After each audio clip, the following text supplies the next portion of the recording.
Evening, everyone. It's Thursday evening, about 5:35, and this is your closing comment. It is video number 884.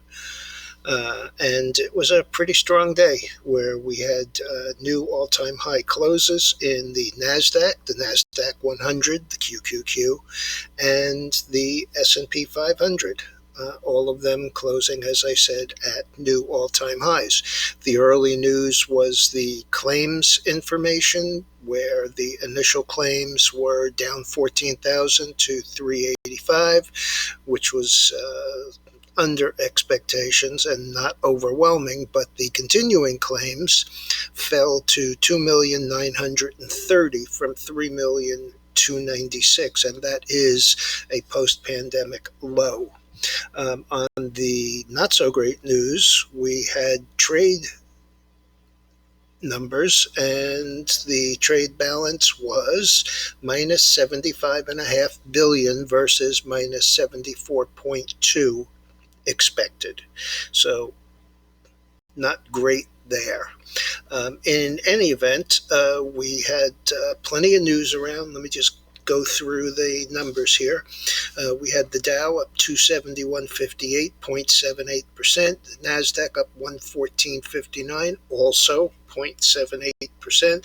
S&P up 26.44, or 0.6%. The biggest winner of the day was the Russell, by a long shot, up 39.68, or 1.81%, and the Dow Jones Transports, which have been down pretty hard for the last week or so, up 179.32, or 1.26%. Market internals were 2-to-1 up on the NYSE, 2.8-to-1 up on the NASDAQ, although volume was about 10% lower. On the Dow Jones Industrial Average, we were 26 up and 4 down. The biggest winner, adding 42 Dow points, was CRM, Salesforce, and the biggest loser was UNH, United Health, down 68 Dow points.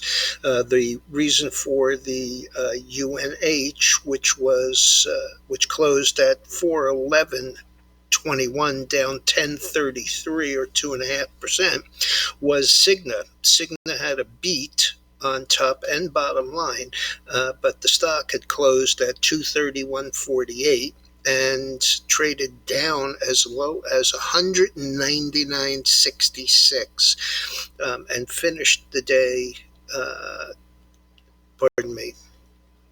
the close was 199.66, and that was down 25.25, or 10.9%. And the reason that bled into all of the other healthcare and CVS and pharmacy management companies was that the costs were rising, both on the prescription cost side and on the regular expenses for healthcare. So if you don't believe there's inflation, it certainly shows there.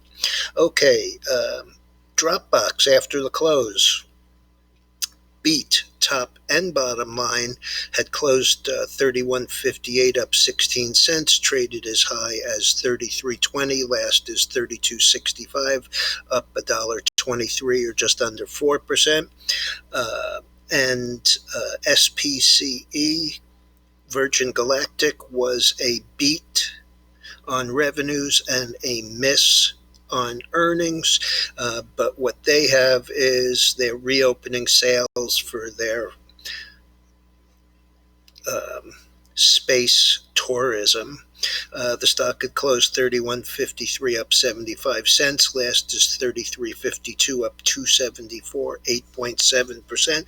But prices there are doubling. So if you thought it was expensive at $250,000 for 90 minutes, it's now $450,000 for 90 minutes. So we'll see what that does.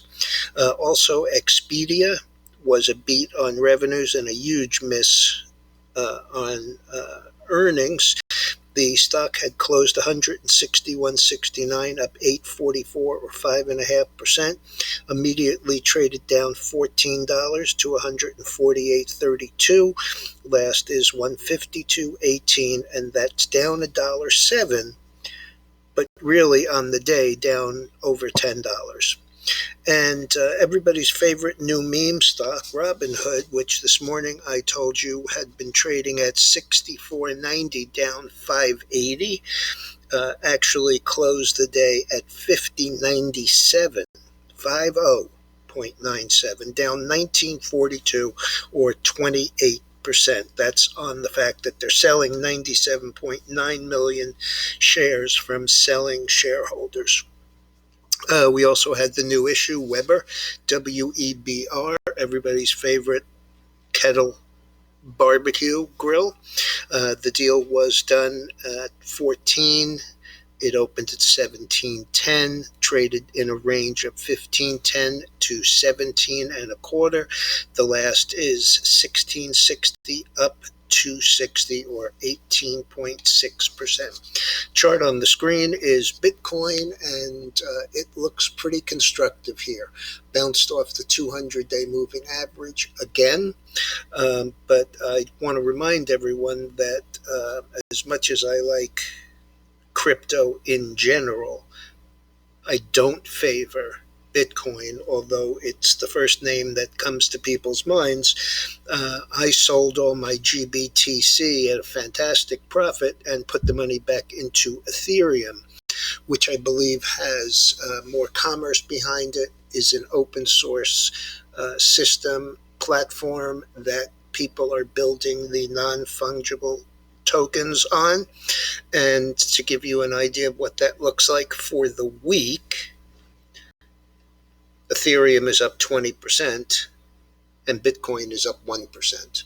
So this is a nice looking chart and all, but I want to show you the difference. You see how it has a downward slope here. What you're going to see on Ethereum is something that is a little bit more constructive, I think.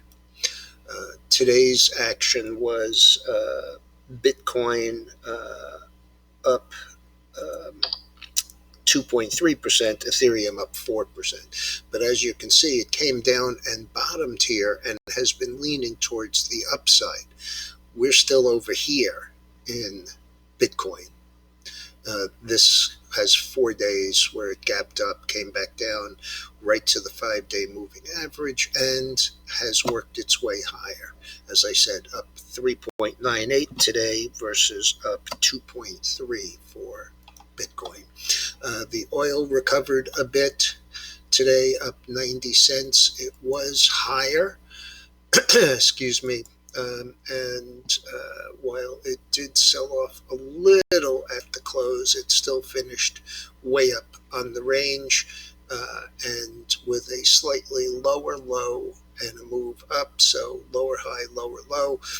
We really have to get back through 71 to get really excited here.